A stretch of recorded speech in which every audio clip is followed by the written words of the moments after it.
Junction में आपका स्वागत है। मैं हूं डिम्पी कालरा। तो अगले आधा घंटा आप वायदा बाजार के कुछ ट्रेंडिंग स्टॉक्स हम आपके सामने रखेंगे और ये रखने की कोशिश करेंगे कि इसमें निफ्टी, बैंक निफ्टी में आपको कैसे ट्रेड करना चाहिए।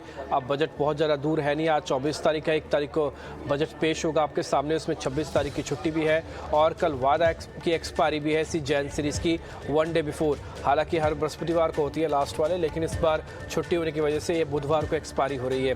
खैर आगे बढ़ते हैं। आपके सामने पहले मैं जरा 5 बड़ी बातों से ओवरऑल मार्केट रख लेते हैं आपके सामने और उसके बाद फिर हम रिपोर्ट कार्ड रखेंगे। आज के मेहमान प्रशांत सावंत हैं, जिनसे बातचीत करके ये समझेंगे कि इंडेक्स पे क्या करें और अलग अलग स्टॉक्स में क्या आपकी रणनीति होनी चाहिए। पहले 5 बड़ी बातें। दिन के ऊपर इस तरह से निफ्टी पे दबाव आया क्योंकि मार्केट एक्चुअली 2 दिन गैप के साथ खुला। गैप के बाद कुछ नहीं हो रहा था और आज जिस गैप पे खुला वो एक पक्का रेजिस्टेंस वाला एरिया था। 18,200 से 250 वाला रेंज एक टफ रेजिस्टेंस एरिया है। बाजार ने उसको हिट किया और वापस नीचे आने की अब कोशिश कर रहा है। 18,130 तक तो आ चुका है। ये अगर 18,100 के नीचे चला जाता है तो शॉर्ट कवरिंग का जो प्रेशर बना है मार्केट में वो काफ़ी हद तक फिजल आउट हो जाएगा, यानी कि गुम हो सकता है।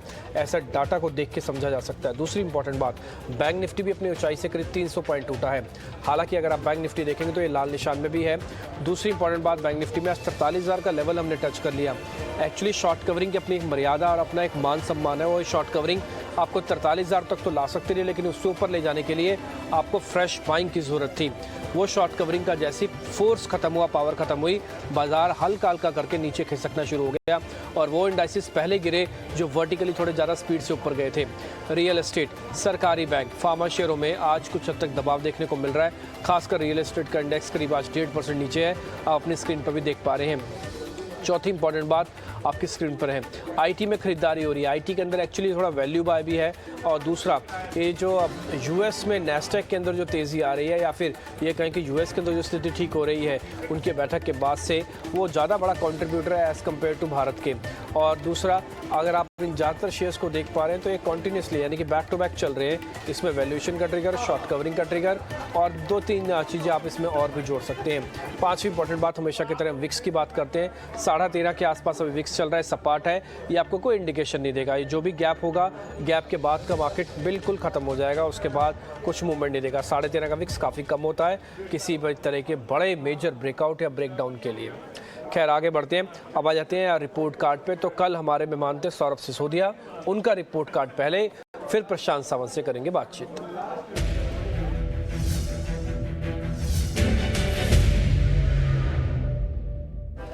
कफोर्ज को लेकर बातचीत हुई थी। कल सौरभ सिसोदिया से जब हम बात कर रहे थे तो आईटी कंपनीज पे वो काफ़ी बुलिश थे।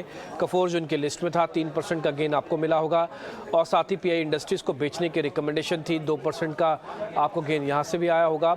साथ ही नवीन फ्लोरिन भी हमने बेचने की रिकमेंडेशन में हमने रखा है और उस पर उनकी राय थी। करीब 1.5% का गेन वहाँ पर आया होगा। तो कुल मिला के हाँ, सेक्टर्स को लेकर भी उनका अपना एक व्यू पॉइंट था कि बाजार चलेगा और कोई बड़ी बात नहीं है कि पहले 250 तक हम पहुँचेंगे। हालांकि आज 250 तक तो नहीं पहुँच पाए, लेकिन 200 तक का पॉइंट एक बार हमने टच करने की कोशिश की है। बैंक निफ्टी पे उनके टारगेट पहले 43,000 वाले हिट हो गए थे। 43,000 के ऊपर हमने कल कंडीशन रखी थी आपके सामने, 18,160 के ऊपर, 43,000 के ऊपर अब आपको आना होगा। तो 43,000 जैसे आज टच हुआ, मार्केट नीचे आ गया। इसलिए इंडाइसिस को छोड़ दीजिए, स्टॉक्स का जो मूवमेंट है आपकी स्क्रीन पर मैं रिपोर्ट कार्ड के जरिए रख दिया। अब प्रशांत सावंत हमारे मेहमान आपके सामने जुड़ रहे हैं। प्रशांत जी, बहुत शुक्रिया, थैंक यू वेरी मच समय देने के लिए। अब हमारे पास ट्रेडिंग डेज भी कम है और मार्केट के अंदर एक शॉर्ट कवरिंग की जो फोर्स है वो काफ़ी हद तक हमने देख भी ली है और समझ भी ली है। अब बाज़ार क्या साइडवेज होने जा रहा है टेल बजट तक? क्या बाज़ार इस शॉर्ट कवरिंग को कंटिन्यू करेगा, ये सेकंड क्वेश्चन, या फिर बाज़ार वापस नीचे आ जाएगा, ये थर्ड एंगल है। तो आपको जैसा ठीक समझे, जैसा आपको डाटा लग रहा है तो आप बताइएगा, बाज़ार साइडवेज वापस आएगा या शॉर्ट कवरिंग को कंटिन्यू करेगा? जी डिम्पी जी, गुड आफ्टरनून और सभी दर्शकों को नमस्कार। तो मुझे लग रहा है कि एक बार जो गैप अप हुई थी आज, इमोशनल गैप अप, तो जो वीकर लॉन्ग्स है एक बार सिस्टम से निकाले जाएंगे और इसीलिए जो निफ्टी, अभी हम अगर जनवरी फ्यूचर्स की बात करें जो कि और एक दिन बचा हुआ है कल का, तो करीबन मेरे हिसाब से हम 18,150 और 60 के बीच में और 18,065 18,065 ये लेवल अब बहुत मेक और ब्रेक लेवल होगा। तो जिनके पास लॉन्ग्स है, आप बेझिझक इसको स्टॉप लॉस सिस्टम में रख दो, क्योंकि ये लेवल ब्रेक हो जाए तो निफ्टी वीक हो जाएगी। जो लेना चाहते हैं तो उनके लिए भी आपकी रिस्क वही होगी 90 पॉइंट्स। तो मेरे हिसाब से थोड़ा वेट कीजिए, अगर ये 18,120-30 के नजदीक भी मिल जाए तो आपकी रिस्क कम हो जाएगी, क्योंकि आपका स्टॉप लॉस वही आएगा 18,065 हार्ड स्टॉप लॉस, यानी सिस्टम में ही आपको रखना होगा जनवरी फ्यूचर्स का। मेरे हिसाब से ये लेवल बहुत निर्णायक है, और जब तक ये लेवल इंटैक्ट है हम इस रेंज में बरकरार रहेंगे, यानी 18,250-300 तक हम छू सकते हैं। और इसीलिए मुझे लग रहा है कि इस लेवल को आप ध्यान रखिए। इंडेक्स स्पेसिफिक जहां तक बात है, तो मुझे लग रहा है अगर कोई ऑप्शन में ट्रेड कर रहा है तो थोड़ी परेशानी होगी, क्योंकि ना ही कॉल्स चल रहे हैं ना पुट चल रहे हैं। एक नजर अगर आप 18,100 की कॉल पे डालें, जो अभी करीबन 88 चल रही है, तो वहां पे मुझे लग रहा है रिस्क बहुत छोटी है। आप 60 के नीचे जस्ट, यानी 55 का या 58 का, 55 का स्टॉप लॉस मान के चलिए, यानी 30 पॉइंट की रिस्क है, वो रख के आप लॉन्ग कर सकते हो। तो 55 के स्टॉप लॉस से जो भी करना चाहे और 18,100 की कॉल को वो ले सकते हैं। और मुझे लग रहा है कि ये करीबन 30 पॉइंट की रिस्क पे आपको सबसे पहला जो रिवॉर्ड मिलना चाहिए वो होगा 125-130, यानी यहाँ से 50 पॉइंट। तो ये ऑलमोस्ट 1:1.5 होगा। बट अगर शॉर्ट कवरिंग आए तो ये कॉल 135-40 के ऊपर चला जाएगा, और फिर आपको बड़ी मूव मिल सकती है। तो अब ये बहुत छोटे रिस्क पे अवेलेबल है, तो इसके लिए कोई छोटी क्वांटिटी में शुरू करना चाहे तो निफ्टी में कर सकता है। और इसके सामने मैं जब बैंक निफ्टी देखता हूं तो मुझे क्लियरली दिख रहा है कि बैंक्स बहुत ही एक्सिस बैंक का आज एक नर्वस रिएक्शन हुआ, और ओवरऑल मुझे ये लग रहा है कि बैंक निफ्टी एक बार करीबन जो उसका अहम लेवल है, यानी 42,500-550 के जोन के बीच जनवरी फ्यूचर्स के लेवल में, ये इसके लिए मेक और ब्रेक होगा। अभी हम 42,800 पे हैं, तो मुझे लग रहा है अगर कोई डिप मिल जाए करीबन 42,700-750 के जोन तक, तो आप बैंक निफ्टी में एक बाय कर सकते हो। स्टॉप लॉस आपका जो मैंने लेवल कहा 42,500, उसके जस्ट नीचे होना चाहिए, यानी 42,650। तो आपकी रिस्क करीबन 200-300 पॉइंट की हो जाएगी बैंक निफ्टी में। वहां से आप 43,400, 43,500 तक के लेवल्स के टारगेट रख सकते हो। बट जैसे मैंने निफ्टी में भी कहा था, ऊपरी लेवल से ज्यादा डाउन साइड जो आपको कैप करनी है वहां ध्यान रखिए। स्टॉप लॉस सिस्टम में डालिए अगर आप फ्यूचर्स में ट्रेड कर रहे हो। और मुझे लग रहा है कि जैसे कि मैंने निफ्टी में ऑप्शन के बारे में कहा था, बैंक निफ्टी में फिलहाल ऑप्शन में ट्रेड नहीं देख रहा हूं। तो जैसे भी आप ट्रेड करना चाहे, बैंक निफ्टी में ट्रेड हो तो फ्यूचर्स में, और निफ्टी में आप एक छोटे से ऑप्शन के जरिए भी पार्टिसिपेट कर सकते हो। हमें ध्यान में ये रखना होगा, हमें ऑप्शन इसलिए नहीं ले रहे कि टारगेट हिट हो जाएगा, हम ये ऑप्शन इसलिए ले रहे हैं कि रिस्क बहुत छोटी है, और अगर शॉर्ट कवरिंग आए तो हमें रिवॉर्ड बड़ा मिल सकता है। ओके, ठीक है। लेवल्स के हिसाब से, रणनीति के हिसाब से प्रशांत आपको बता रहे हैं कि किसी भी डिप में वापस से खरीदारी की जा सकती है। आपके सामने एक ऑप्शन भी हमने रख दी है। अगर आपको लग रहा है कि सीधा फ्यूचर्स रखना खर्चा है और थोड़ी दिक्कत भी है, और सामने एक्सपायरी भी खड़ी हुई है, तो हम एक बार एक्सपायरी को भी निकल जाना चाहते हैं, तो आप ऑप्शंस के ज़रिए ट्रेड कीजिएगा। ये ऑप्शन आपकी स्क्रीन पर आ रही है। 18,100 की कॉल है, आपका टारगेट 125 से 130 का है, और 55 रुपये का स्टॉप लॉस है। ये इसी सीरीज़ की, यानी कि कल एक्सपायर होने वाली है। तो आज के आप करीब 3 घंटे और कल के करीब 6.5 घंटे, 9 घंटे के टोटल ट्रेडिंग के बाद ये एक्सपायर हो जाएगी, और उसके बाद इसका कोई मोमेंटम नहीं रहेगा। तो 82 रुपये, 80 रुपये, 82 रुपये में ये शेयर डबल, ये कॉल डबल हो सकती है। तो पैसा डबल, और जाने के लिए करीब 30-40% पैसा जाएगा। तो आप इसमें एक रिस्क रिवार्ड भी चेक कर लीजिएगा। तो ये इंडाइसिस पे आपका व्यू पॉइंट है जो आपके सामने हमने रख दिया। आगे बढ़ते हैं, अब जरा शेयर्स की तरफ आते हैं। तो फ्रेश लॉन्ग बिल्डअप, यानी कि ताज़ा खरीदारी जिन शेयर्स पे है वो आपकी स्क्रीन पर आएंगे।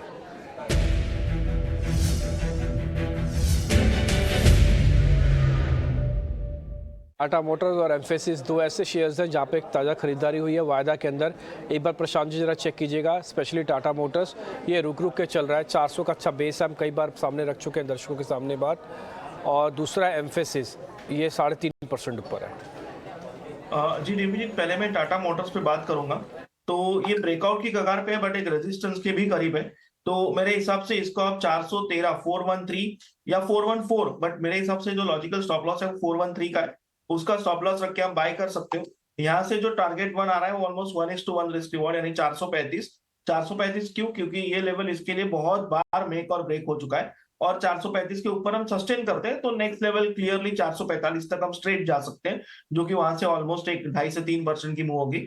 तो फिलहाल 435 का टारगेट और 413 का स्टॉप लॉस हम मान के चल सकते हैं टाटा मोटर्स में। जहां तक एम्फेसिस की बात है, तो यहाँ पे मैं क्लियर कट बाय देना चाहूंगा। अभी हम करीबन 2130 पे, और नॉर्मली ये होता है कि अगर हम डे लो भी लगाने जाए तो करीबन 2050 ये हमारा स्टॉप लॉस निकल के आ रहा है, जो मेरे हिसाब से थोड़ा बड़ा हो रहा है। तो हम इसको 2070 के स्टॉप लॉस से बाय कर सकते हैं। 2070 2075 के नीचे हमें स्टॉप लॉस रखना है। टारगेट क्या रखेंगे? तो सबसे पहला टारगेट रखेंगे जो 200 दिनों की एवरेज है, यानी 2220। मुझे लग रहा है यहां तक ये बहुत कंफर्टेबली जा सकता है, तो बिल्कुल इसमें बने रहिए और स्टॉप लॉस इंटैक्ट रख के 2220 के लिए बाय कर सकते हो। ओके, ठीक है। तो आपके सामने लेवल्स भी आ रहे हैं, आप अच्छे से नोट कर लीजिएगा। दोनों शेयर का चुनाव हुआ पीवीआर, माफ़ कीजिए, एम्फेसिस का, और साथ ही साथ तेज़ी वाले में टाटा मोटर्स का। दोनों के लेवल्स आपकी स्क्रीन पर होंगे। आते हैं शॉर्ट कवरिंग के दो शेयर्स पे। उसमें एक हमने चुना है पीवीआर को और दूसरा चुना है एल&टी टेक को। पीवीआर शुक्रवार का थोड़ा इम्पैक्ट सामने, और पठान जैसी मूवी भी थोड़ा ठीक चल रही है। शेयर्स में थोड़ा मोमेंटम वापस से आया, 2.5% ऊपर है। और एक बार जरा आपका व्यू पॉइंट चाहिए एल&टी टेक पर भी, दोनों के बारे में जरा राय दीजिए। सर ये दोनों शॉर्ट कवरिंग के शेयर्स हैं। जी डिम्पी जी, पहले पीवीआर पे बात करो क्योंकि ये मेरे लिस्ट में भी है, ये मेरे एक रिकमेंडेशन में है आज के लिए। इसकी वजह क्या कहना चाहूंगा, कंसोलिडेशन चल रहा था और इसको उसने 2 दिन पहले यानी शुक्रवार के दिन ब्रेक किया। ब्रेक कैसे किया? तो स्ट्रॉन्ग वॉल्यूम के साथ किया। बट नॉर्मली एक अच्छी डाउनवर्ड मूव के बाद जो वॉल्यूम बड़ा आता है उसे हम एग्जॉशन वॉल्यूम कहते हैं, जहां से नॉर्मली बिकवाली हो या अगर रैली के बाद आया है तो जो बाइंग हो थोड़ी थम सी जाती है। तो उसके बाद क्या हुआ, कल एक काइंड ऑफ इंडिसिसिव कैंडल बन के आज हम ऊपर आ रहे हैं, वॉल्यूम्स भी पिकअप हो रहे हैं। इसका मतलब ये काइंड ऑफ बेयर ट्रैप हुआ है। बेयर ट्रैप के बाद क्या होता है, तो ऊपरी मूव जो होती है बहुत तेज आती है। तो इसीलिए ये मेरा भी एक वन ऑफ द पिक्स था आज के लिए। इसको मैं स्टॉप लॉस रखूंगा 1630 क्लोजिंग बेसिस 1630, और टारगेट मेरा 1 है 1725 और टारगेट 2 1745। तो ये डेफिनेटली मेरे भी बाय लिस्ट में है और आपके लिस्ट में भी आया है। तो यहाँ पे मेरी बाय की स्ट्रॉन्ग सलाह होगी और इसमें बने रह सकते हैं। जो नेक्स्ट पिक है एलटीटीएस, ओवरऑल सेक्टर बहुत अच्छा है और यहाँ पे एक पुल बैक दिख रहा है, बट आज का जो वॉल्यूम है वो डेफिनेटली वर्थ नोटिसिंग है, क्योंकि अभी 3 घंटे में ऑलमोस्ट डेली वॉल्यूम से ज्यादा बन चुका है कल के। अभी हम करीबन 3460 के रेंज में। मुझे लग रहा है कि हम इसको थोड़ा लोअर टाइम फ्रेम पे जाके ट्रीट करें, क्योंकि यहाँ पे अगर आप डेली चार्ट देखो तो एक गैप भी है। तो हम कंफर्टेबली यहाँ पे 3060 पे चल रहे हैं। हम स्टॉप लॉस रखेंगे 3425, 3425 के नीचे। तो हम 3420 का स्टॉप लॉस मान के चलेंगे। टारगेट हम रखेंगे 3550, 3550 टारगेट 1, और टारगेट 2 रखेंगे 3600 का। ओके, ठीक है। तो दोनों पे आपको लेवल्स मिल गए। खासकर पीवीआर पे तो खुद प्रशांत की अपनी भी कॉल थी, तो उन्होंने आपको लेवल्स मोटा मोटी बता दिए। तो 4 शेयर्स के साथ हमने जो तेज़ी वाला सेगमेंट है उसको ख़त्म किया, जिसमें 2 हमने फ्रेश लॉन्ग लिए, 2 में शॉर्ट कवरिंग ली। अब हम मंदी वाले सेगमेंट को शुरू करें। ऐसा है मार्केट के अंदर शेयर्स में कमज़ोरी भी है, तो ज़रा देखते हैं मंदी वाले शेयर्स कौन से हैं।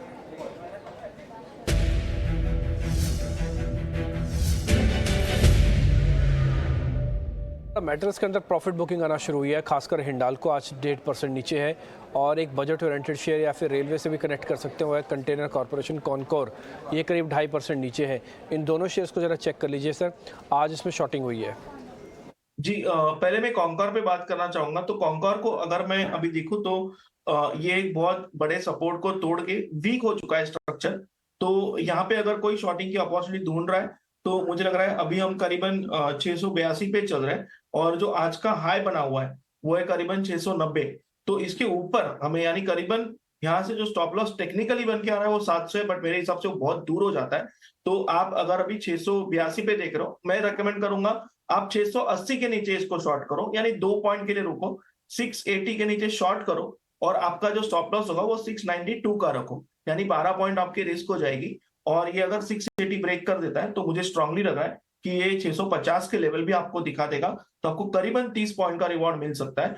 तो इसको आप शॉर्ट कर सकते हो। इसके सामने मैं जब हिंडाल्को देख रहा हूँ तो मेरी ये बहुत एक राय है कि जो नॉर्मली जब भी मेटल्स की ट्रेंड शुरू होती है, जो इस बार 2021 के बाद अब शुरू हुई है, तो वो 2 से 3 महीनों तक चलती है और इसमें हर डिप खरीदी जाती है। तो जब तक हिंडाल्को डेली चार्ट में एक बेसिक 20 दिनों के एवरेज के ऊपर है, मैं कहूंगा इसको शॉर्ट मत कीजिए। वजह यह है कि शॉर्ट करने के लिए हमें फ्यूचर्स में करना होगा और ओवरनाइट कैरी करना होगा। अगर हो सके किसी भी वजह से गैप अप हो जाए तो हमारे स्टॉप लॉस तुरंत कट सकते, तो ट्रेंड के खिलाफ मैं नहीं जाना चाहूंगा। अगर मैं स्ट्रक्चर देखूं मेटल सेक्टर में तो हिंडाल्को डेफिनेटली वीक है, आपका पिक बिल्कुल सही है, बट मैं इसमें शॉर्टिंग अवॉइड करना चाहूंगा। ओके ठीक है, हिंडाल्को में तो शॉर्टिंग अभी थोड़ा अवॉइड है, लेकिन जिस शेयर में शॉर्ट्स का आप देख सकते हो कंटेनर कॉर्पोरेशन है, वो एक बार लेवल्स आपके स्क्रीन पर आ जाएंगे, आप अच्छे से नोटिस कर लेगा। हिंडाल्को हमने अवॉइड लिस्ट में डाला इन स्पाइट ऑफ जिसकी आज वीक है, लेकिन उसके बावजूद में भी शॉर्ट नहीं करेंगे इसको। आगे बढ़ते हैं, अनवाइंडिंग के दो शेयर आपके सामने रखते हैं, बलरामपुर चीनी और टाटा कम्युनिकेशन। सर इन दोनों को मुझे जरा जल्दी से चेक कर लीजिए। जी डिम्पी जी, एक्चुअली बलरामपुर चीनी जब 400 के ऊपर ट्रेड कर रहा था और वहां जो वॉल्यूम था, तो मुझे लग रहा था कि ये काफी अच्छा ब्रेकआउट भी दे सकता है, बट अभी स्ट्रक्चर बहुत वीक हो चुका है। ओवरऑल अगर मैं देखूं तो अभी एक सपोर्ट के नजदीक आया है, तो यहाँ पे मुझे कोई ट्रेड नहीं दिख रहा है। बट अगर मैं टाटा कम्युनिकेशंस को देखता हूँ तो मुझे लग रहा है यहाँ पे डेफिनेटली एक शॉर्ट ट्रेड बन के आ रहा है, और एक पुल बैक को बेचा गया है और एक स्ट्रॉन्ग मार्केट में आज ये बहुत बड़ी वीकनेस ओपनिंग से ही दिखा रहा है। तो यहाँ पे हम बिल्कुल शॉर्ट कर सकते हैं। अभी हम करीबन अगर मैं छोटे टाइम फ्रेम पे जाके इसको देखूं तो हम करीबन 1325 पे ट्रेड कर रहे हैं। मेरे हिसाब से आपको इसमें स्टॉप लॉस रखना होगा 1337, 1337 का, तो 12-13 पॉइंट आपकी रिस्क हो जाती है, और यहाँ से आप टारगेट रख सकते हो 1300 का, तो करीबन आपको 25 पॉइंट का रिवॉर्ड है। तो ये डेफिनेटली एक अच्छा ट्रेड है।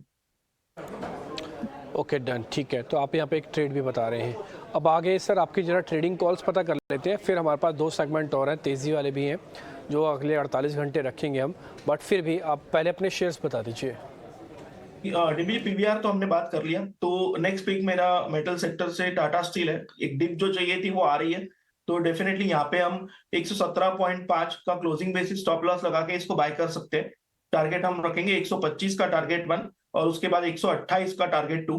तो ये मेरी सेकेंड पिक होगी, पहली पिक पीवीआर होगी, और लास्ट पिक मेरी होगी एक ऐसा स्टॉक जो काफी वक्त से कंसोलिडेट हो रहा है और अभी इसने एक हायर बेस बना के ऊपर आने की कोशिश कर रहा है, वॉल्यूम्स पिकअप हो रहे हैं, वो होगा बिरला सॉफ्ट। तो यहाँ पे मेरा स्टॉप लॉस होगा 298 और टारगेट मेरा होगा 330 का। और जहां तक ऑप्शंस की बात है, तो यहाँ पे भी मैं मेटल्स के साथ ही जाना चाहूंगा, और जो वेदांता यानी वीईडीएल की फरवरी की जो 330 की कॉल है, ये मैं लेना चाहूंगा। और मेरा जो स्टॉप लॉस होगा इसमें, वो अगर मैं यहाँ पे देखूं तो करीबन 7.4 पे मैं स्टॉप लॉस रखूंगा। मेरा टारगेट 1 होगा 22 का 22, टारगेट 2 मेरा होगा 28 का। ओके ठीक है, तो आप ये कह रहे हैं कि एक वेदांता की कॉल भी है, आपने एक टाटा स्टील के बारे में जिक्र किया, आप ऑलरेडी पीवीआर के बारे में बता चुके हैं, तो सारी की सारी कॉल्स हम सामने लेके आते हैं स्क्रीन पर। वेदांता की लेवल्स आप नोट करके रखिएगा। ये 330 की स्ट्राइक की कॉल है, स्टॉप लॉस है 7.5 रुपये और टारगेट आपका 22 से 28 है। टाटा स्टील आपके सामने है, 125 का टारगेट है, आप यहाँ पे भी एक सौदा बना सकते हैं, और आपका जो स्टॉप लॉस होगा यहाँ पे वो होगा 117 रुपये 50 पैसे का। एक बार पीवीआर भी सर का वापस से दिखा दीजिए। पीवीआर का जो टारगेट है वो करीब है 1725 का और स्टॉप लॉस है 1630 का। तो टाटा स्टील, पीवीआर और वेदांता की ये ऑप्शंस की कॉल आपके लिए काम आएगी। ठीक है, इंटरेस्टिंग है, और आज जो हमने शेयर डिस्कस किए हैं, उम्मीद करते हैं उन शेयर से भी आपको काफ़ी अच्छा बेनिफिट मिल सकता है। प्रशांत जी बहुत बहुत शुक्रिया, थैंक यू वेरी मच आज समय देने के लिए। सौदे कम रखे ले बट पक्के रखिए, और कल प्रशांत जी का रिपोर्ट कार्ड हम आपके सामने लेके आएंगे, जो उन्होंने शेयर्स बताए हैं उसमें से किस किस में कितना कितना प्रॉफिट और कौन से शेयर चले हैं। फिलहाल इस कार्यक्रम से इतना ही, नमस्कार।